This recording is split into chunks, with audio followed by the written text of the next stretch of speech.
Now, David Reyes, a lot of people, they get to 62, they start thinking about 65, 66, they start thinking about Social Security. Yep. Is there going to be there for me? I've been paying all my life. I remember when I was 14 years old, they took it out of my pay stub, $2.19 or something. So I said, I've been paying all my life for this.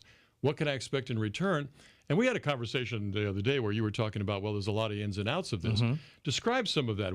I thought it was pretty simple. You turn a certain age, you get a certain check, no? Yeah, well, that's what a lot of people think. Unfortunately, 75% of most Americans take Social Security at 62, which is fine, but it's the least amount of money you can receive. Unfortunately, it's complicated. There's over 527 ways to claim. No. There's 2,000 rules. There's 100,000 rules behind the rules, and it's much more complicated than our federal tax code, believe it or not. Wow. And you know how complicated that is, yep. right? I know you do lots of different things, and yep. I'm sure your taxes aren't exactly simple, but the point is that that's how complex it is. So you have to know what you're doing in order to maximize your benefits.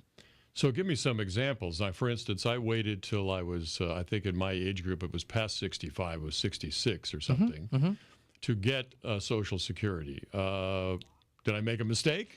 I don't know. It could be the best decision you made, or I'm not sure. But the point is that here's the advice I'd give your listeners. It pays to wait.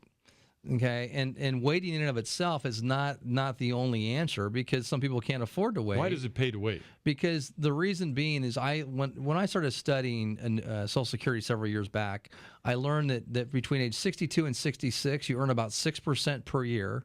Okay, and in guaranteed increases in your income. So talk about a great annuity, yep. plus cost of living. Between 66 and 70, you earn almost 8% plus cost of living. So the difference between 62 and 70 could be as much as from $2,000 a month at 62 if you're at full benefits, or $4,000 at 70. So it's a big difference, especially if you have a long life expectancy, or you also have a spouse that maybe has low Social Security, because guess what? Whose Social Security is she going to get? If your spouse passed away, predeceased you, she may be getting your Social Security because it might be higher. So there's all kinds of issues with it, especially the spousal issue is one that people don't really think about. Tell me that again now, spousal issue. So let's just pretend that your wife never worked, right? And you choose to take Social Security at 62. And you pass away at 63. Well, guess what? Let's say she's going to get $2,000 a month, right? So the difference is if maybe we would have waited and kind of flipped that on its head, and at 70 you're getting $4,000 a month, because she gets no Social Security benefit of her own. She's only getting what you receive. So if you care about your spouse, we want to plan, and unfortunately most people aren't doing planning.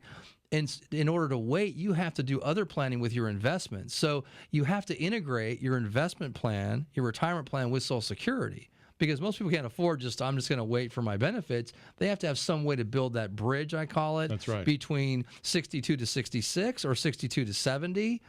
So those are the type of issues that we deal with every day, and they're complicated. You can't just say, is 66 great? Is 62 great?